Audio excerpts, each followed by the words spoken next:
Hi, I'm Henrik. I'm the founder of Sangrok Norway, and Sangrok has its roots in Kukkiwon and Kukkiwon Taekwondo. And as usual, I brought my friend today.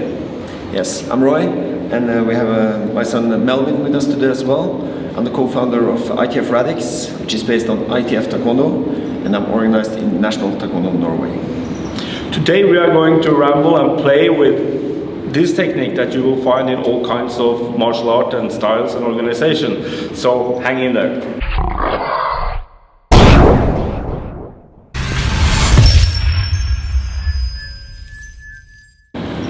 Like we mentioned in the intro, we are going to take a look at this technique. It's a knife hand block. And this block can also be with a clenched fist, of course. And the cool thing about this block is that you find it in all of the, maybe not all, but most of the ITF forms, and also the Kukkiwon forms, Taeguk, Pumse, Koryo, Kongan, and so on. So we're going to play around with it, and here is some examples.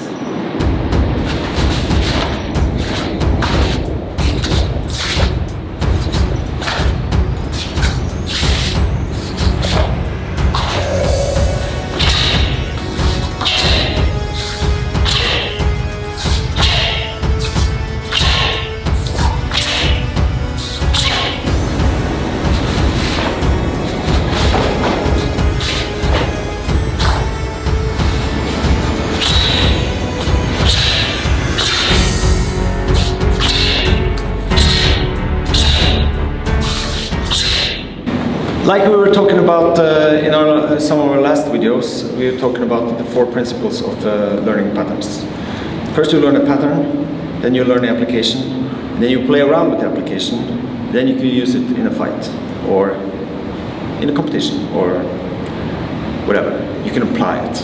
Okay? So what we want to take a look at today is the 3rd principle with the playing. As Henrik said, we are going to talk about this move. And as you saw on the introduction here, you saw all the examples from the patterns. Originally, or not originally, but you know, historically, the 3-step sparring. Yeah, right. It's actually something who was. That's not thousands of years old, as many people say. It's more. When was it? In the 20s? Yeah, in the 20s, I would guess. In Japanese universities, where Japanese students took the principles from Kendo and put the Karate Kid applications in certain sequences. Our approach is more like, actually it's more grappling oriented. So, the reason I brought Melvin today is to show different sizes. We can train together. So if I say, that's a song called Handblock. Yeah. Okay? I like that approach. Yes. So this is more, it's more like a frame. Okay?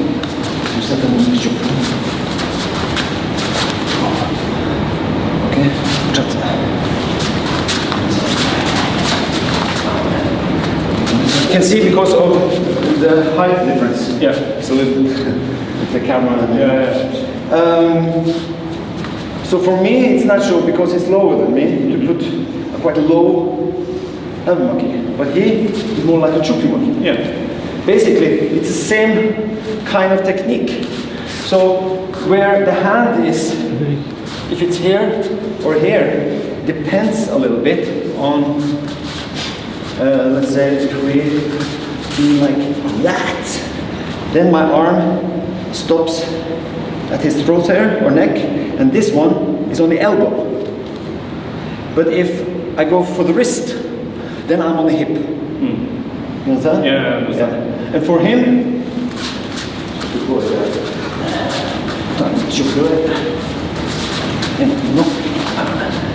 if he controls my wrist here, it's more like a hikite in Japanese and tangi-som in Korean on the belt, and this one goes up in my neck. Yeah. Okay?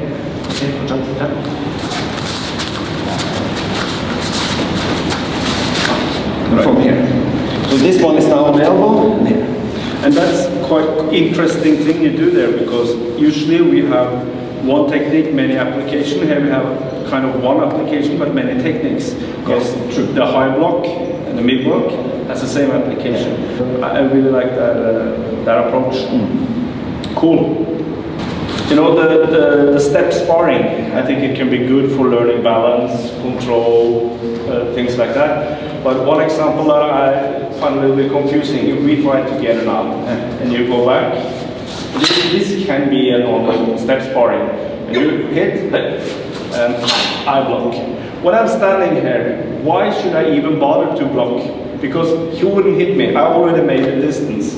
The only reason to block is if I should grab your hand, or pulling or something like that. So yes, I can see some value in it, but I don't find maybe those applications the best one. So I like to focus on more the grappling version of the applications. I must admit, I don't see any use of it at all. No. No, and one more thing, if you do it again, just slowly, you go back. If I don't use my hands, what am I actually doing? I'm going here. So this is my defense. I don't need the arms. I can go up here. Yeah. So that's why I find it a little bit strange. Maybe it has some value, and, but to me, I don't find it so useful. And another thing, also you've seen a lot of the books with this technique or this technique. It can be a defense against a round kick. And this is quite much weaker than the foot, so I would not recommend putting up the arm against a round kick, unless you do it like this, but not out here. Then it's better to not be there. So we were talking we were saying that we were going to take a look at this technique. So we will do a little closer. So the first one which I teach my students is to do this. So from here, you put up a frame to do something else.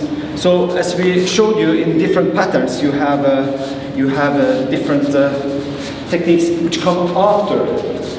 You have this one. That's in the tools. Yep, which I'm doing. The saving concept. Yeah, so you showed us, right? Yeah. So, and I'm sure you can tell different patterns where you do other stuff after this one. Yeah. So, as an example here, if we are having this technique like this as a 0 point, from here I can kick, I can thrust, throws, whatever. Or if I'm here, upward elbow, inward elbow, upward elbow, from this position, knees, even kicks. Okay, so this is like a 0 point for the other things. Yes, I think that's why you will find it in so many styles and different, because this is like a good starting point for so many variations. And also, I will show later, but this doesn't necessarily need to be a block either. It can be the chambering, that is the blocking, and this can be the counterattack. Yeah. It has so many ways to go with this technique. Yeah. I love it actually, that technique. Also what I see when you buy a lot of the books, I'm a nerd, so I have a lot of books, you see many kinds of the same attack against so-called different blocks. So this block and this block is usually explained with the same attack, and I think it is quite different purpose, even though it looks quite similar. So what I'm thinking here, if you, for example, attack me with a haymaker, and here I use the chambering of the block to defend myself, and now comes this one. And if we think of that other one that looks like this instead of this, now I'm using that one to take control of you and get a straight line, so I can go in with a counter attack. That is one way I like to interpret that technique. Actually, it is this is maybe how it will look in a form. Let's do it again. We go with a haymaker, I flinch, I go in, take you out, boom. Maybe that is more the tactical approach on that one, just in my view. Yeah, I totally agree. Yeah. There is another interesting thing about the framework in this one. Yeah. You see grapplers use this all the time. Right. BJJ, the wrestlers, they frame up. Yeah. They do both their arms and their legs when they're working on the ground. Yeah. But also if you see Hapkido or other... Exactly. Yeah. You see the framework, you use the same. Yeah. In Hapkido you had the key hand, yes, right? exactly. Split fingers. Yeah. The same in the spear system. Yeah. Of Tony Blauer. Yes. Right? So Tony Blauer uses the term outside 90 yeah. to explain the physiology and the split fingers. Yeah, and that is because you are stronger actually because of the way the angle is with your muscle than I will be here. Yeah. Here I have straight. So and we call it the guarding block. Yeah. Which look like a guard. Yes. When you start the fight. Right. So many start the fight from here as well. So if I think even Sherlock Holmes had it. Huh? Yeah, boxing, of course. You got your hands up. Yeah. Right. So and another thing, when it comes to Natsu or falling techniques. Natsu actually. Yeah. Huh? If it doesn't have to be. Tony Blauer calls it the human airbag. Right. So you flinch and you push away danger. Right. So, but it doesn't have to be a person. No. If you fall, right. like you know, in Hapkido we do this. Yes. Yes. It looks like the Halderson in ITF, by the way. Yeah. But that's the same. Yeah, I never thought about that before, but you're quite right. So if I do the tiger's lead, so if I'm here, I'm using the same framework for my body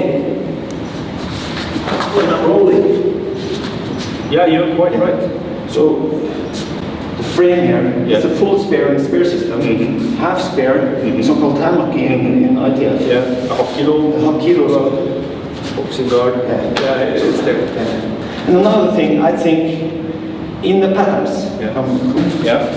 if I'm here with the open hand, it's more like with the sonkal and everything, but if it's closed, I think if we do this example, Yeah.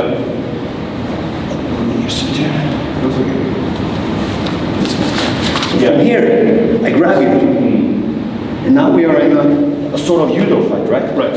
We're grabbing each other. Yeah. And we do this.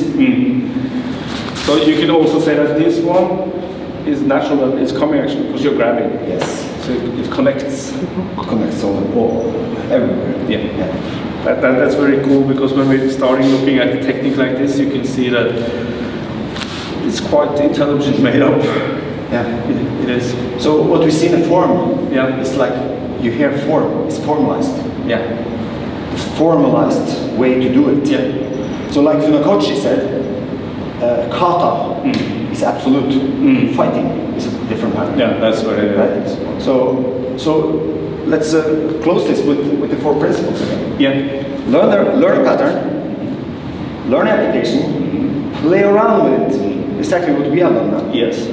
And then you can use it for fun. Right. So the third point here is the most important. Absolutely. I totally agree, and that is how we have been training. Playing around is very important.